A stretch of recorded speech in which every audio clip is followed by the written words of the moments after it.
शीतले त्वयं जगत माता शीतले त्वयं जगत पिता शीतले त्वयं जगदात्री शीतले नमो नमः।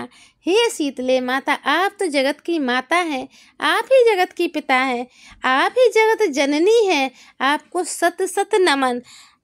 शीतला माता की जिन घरों में पूजा होती है, जो भी घरों में शीतला माता की सप्तमी के दिन नीम के पत्ते ला के अपने बच्चों के मस्तिष्क पे लगाते हैं, उनको कभी भी कोई बीमारी नहीं होती है, कभी भी कोई तेज बुखार नहीं होता है। सभी को शीतला माता की पूजा करनी चाहिए और कहानी सुनना चाहिए। शीतला माता की कहानी इस प्रकार है।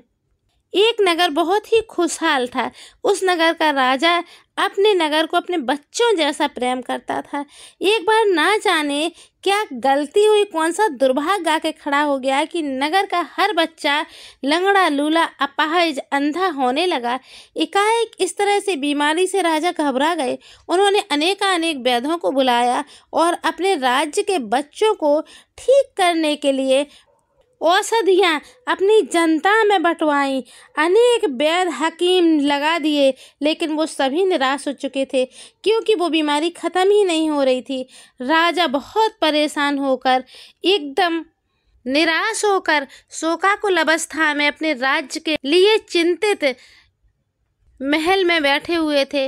वहाँ पर रानी पहुँची। उन्होंने कहा, ऐसी क्या बात है, क्या हो गया ऐसा राज्य में जिससे आप इतने चिंतित हो गए हैं।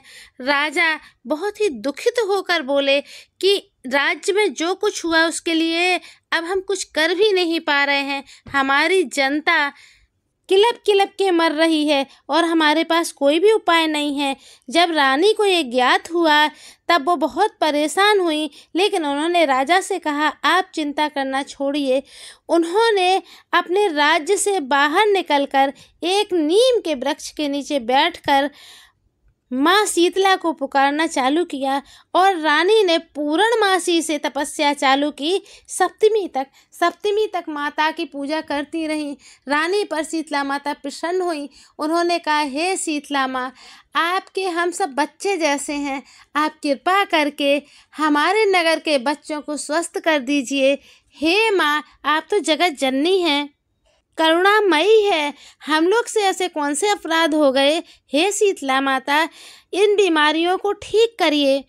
शीतला माता प्रसन्न हुई और रानी को वरदान दिया कि शीतला सप्तमी के दिन जो भी हमारी पूजा करेगा, तुम्हारी तरह जो भी हमें याद करेगा, मैं अवश्य उसकी रक्षा करूँगी, उसके बच्चों की रक्षा करूँगी, उन्हें बीमारियों से दूर रखूँगी। तभी कहा जाता है कि शीतला माता को ठंडा भोजन, ठंडा चढ़ाया जाता है। शीतला माता को प्रसाद में दही, चावल और गुड़ का प्रसाद लगाया जाता है। शीतला माता सभी पर अपनी कृपा करती हैं। कहते हैं कि अगर शरीर स्वस्थ है तभी जिंदगी है, और शीतला माता हमेशा आपके बच्चों को, आपको स्वस्थ रखती हैं। हर किसी को शीतला सप्तमी के दिन व्रत करना चाहिए। व्रत नहीं करें तो पूजन कर लें। नीम के पत्ते अपने घर में लाके अपने बच्चों की आँखों पर लगा दें, उनके बदन पर लगा दें। शीतला माता को प्रसन्न करने के लिए कुछ भी ठंडा जल बतासा ही उनको चढ़ा दें। जो भी लोग ये करते हैं उन पर शीतला माता सदा कृपा करती हैं। बोलो शीतला माता की जय हो। अगर वीडियो अच्छा लगा है तो लाइक करिए, सब्सक्राइब करिए, कमेंट करके जय शीतला माता ज़रूर लिखिएगा। Thank you.